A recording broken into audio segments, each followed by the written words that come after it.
Hi, everyone. Dr. Erin Stubblefield here with today's session of the KMC University Help Desk. Today, let's talk about probably one of the most important portions of your practice, the report of findings, or the ROF. As offices look to revamp policies and procedures, this simple yet overlooked piece is really critical. You might not realize how important it is until you see the impact that it has on your clinic, both the negative impact when you skip it and the massive positive impact when you start doing it right. This episode is something you'll want to listen to as we cover the 4 parts to an effective ROF. The first is feeding the hunger for information. Well, what are we talking about here?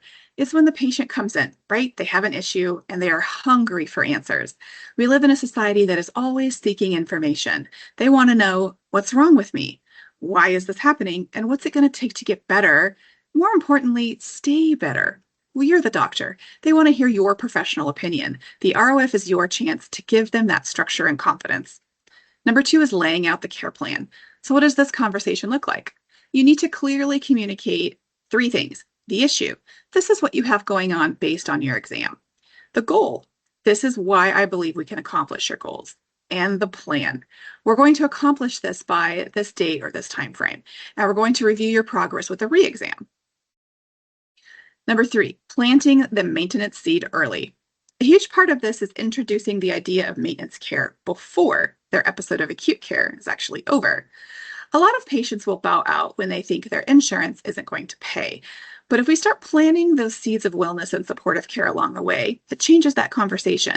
So start letting them know that the end of corrective care is graduation, and it's a good thing.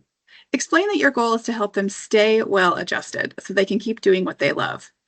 Discuss that their insurance may bow out at a certain point and that they will have a financial responsibility after that for their long-term health. But don't surprise them with this at the end. That's always a recipe for a frustrated patient.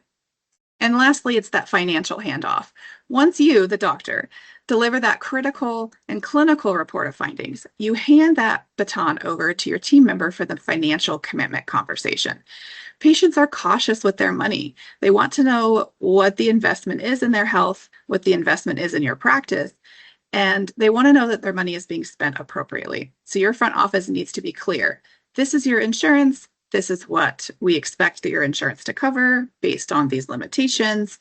This is a covered service. And then this is what's going to be considered supportive care. So clear communication and financial options up front is going to ensure that there's no big surprises along the way. I'll bet you that the clarity on your ROF will really help your patient retention, increase your patient referrals, and keep patients with your office for the long haul in supportive care. But if you find yourself struggling with how to structure your report of findings, you know where to reach out. The KMC University Library is a wealth of information to shore up this piece of your practice. And if you want even more, our one-to-one coaching can do so much to help your practice. So like, share, and follow KMC University on all of our social media platforms for more practice tips and tricks from the chiropractic, reimbursement, and compliance experts.